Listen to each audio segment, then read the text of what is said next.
बहू से नफरत। मम्मी, मैं कह रहा हूँ ना, मैं दीपा से ही शादी करूँगा, अन्यथा मैं ज़िंदगी भर कुंवारा रह जाऊँगा और यह मेरा अंतिम निर्णय है। अब इस विषय पर मैं आपसे आगे बहस नहीं करूँगा। तभी आकाश की मम्मी शोभा जी ने कहा, बेटा तू समझता क्यों नहीं है? हमने तेरे सामने दीपा की जन्म कुंडली पंडित जी को दिखाई थी ना, और उन्होंने दीपा की कुंडली में मांगलिक दोष बताया है। अब तू बता, सब कुछ पता होते हुए हम तेरी शादी एक मांगलिक लड़की से कैसे कर दें?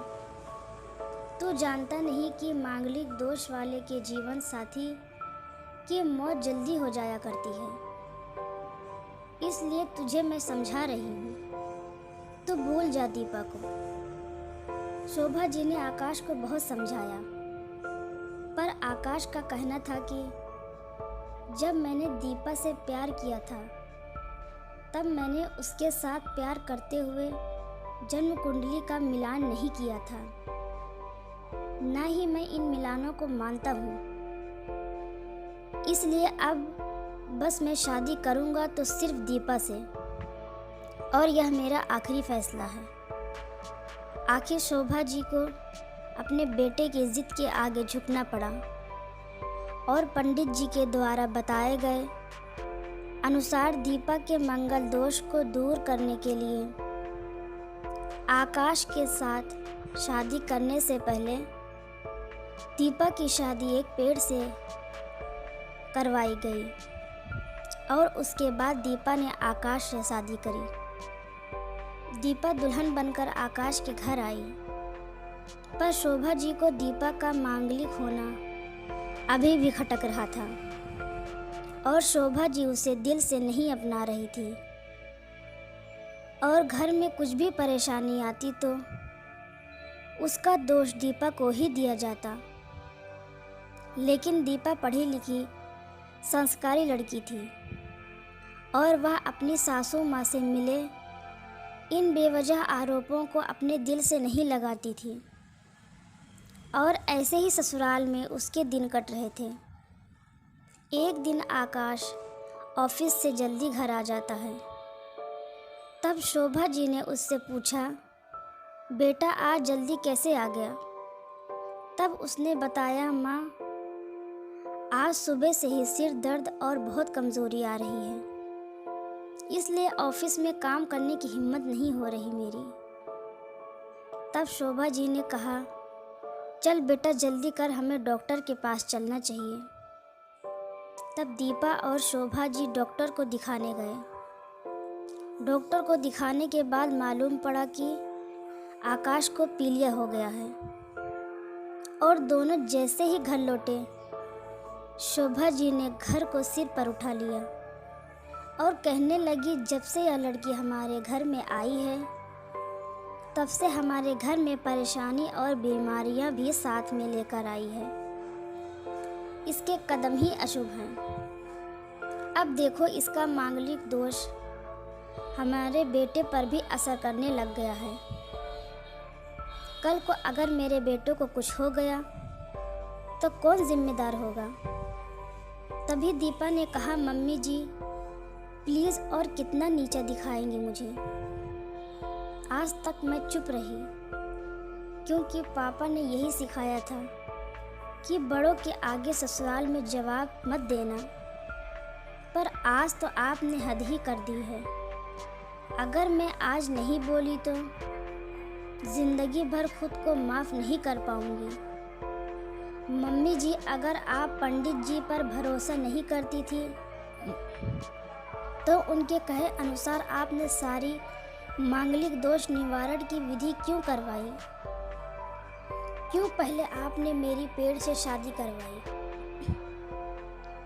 दोष मेरा नहीं मांगलिक होना, बल्कि दोष तो मेरा आपकी बहू होना है, क्योंकि घर में जाने अनजाने में कुछ भी परेशानी आती है, उसको आप मुझसे जोड़ देती हैं।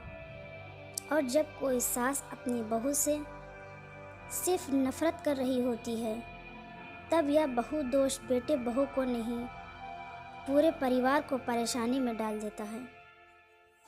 और इस बहु दोष से मुक्ति भी सिर्फ सास ही दिलवा सकती है।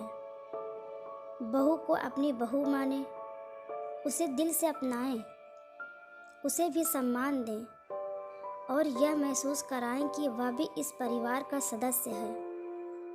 नहीं तो बहु दोष मांगलिक दोष से भी ज़्यादा पीड़ादायक हो जाता है। दीपा की कही हुई बातें शोभा जी के दिल को झकझोर रही थी और उन्हें मन ही मन पश्चाताप भी हो रहा था। उस समय उन्होंने दीपा को कुछ नहीं कहा। थोड़े दिन बाद आकाश बिल्कुल ठीक हो गया और ऑफिस जाने लगा और 1 महीने बाद आकाश की सैलरी भी बढ़ गई। तब उसने घर आकर इसका श्रेय दीपा को दिया तो शोभा जी बोली, हाँ सही है बेटा, तू तो सारा श्रेय बहू को ही देगा। तेरी माँ का आशीर्वाद भी तो तेरी प्रगति के पीछे रहता है तेरे साथ, तो मुझे श्रेय देना भूल ही गया। तब आकाश ने कहा, माँ इस बार दीपा का मांगलिक दोष मुझ पर और न ही मेरी तरक्की पर नहीं लगा। और माँ जब हम बुरी परेशानियों का श्रेय दीपा को देते हैं तो अच्छे कामों का श्रेय भी तो दीपा को ही देना चाहिए। तो इसलिए आज का सारा दीपा को जाता है। आकाश ने हंसते हुए कहा। तब दीपा बोली, आकाश तो क्या तुम भी मुझे ऐसा समझते हो? तब आकाश ने कहा, नहीं दीपा, बिल्कुल नहीं, बल्कि मैं तो माँ को यह समझाना चाह रहा हूँ कि सुख दुख हमारे जीवन का हिस्सा है और कभी जीवन में खुशियाँ आती हैं तो कभी गम भी आते हैं। इसके लिए हमें परिवार के सदस्य या अपनी बहू को दोष देना उचित नहीं है। तभी शोभा जी बोली, बेटा सही कह रहा है तू, और तेरी तरक्की ही बहुत है मुझे इस झूठे दोषों से बाहर निकालने के लिए।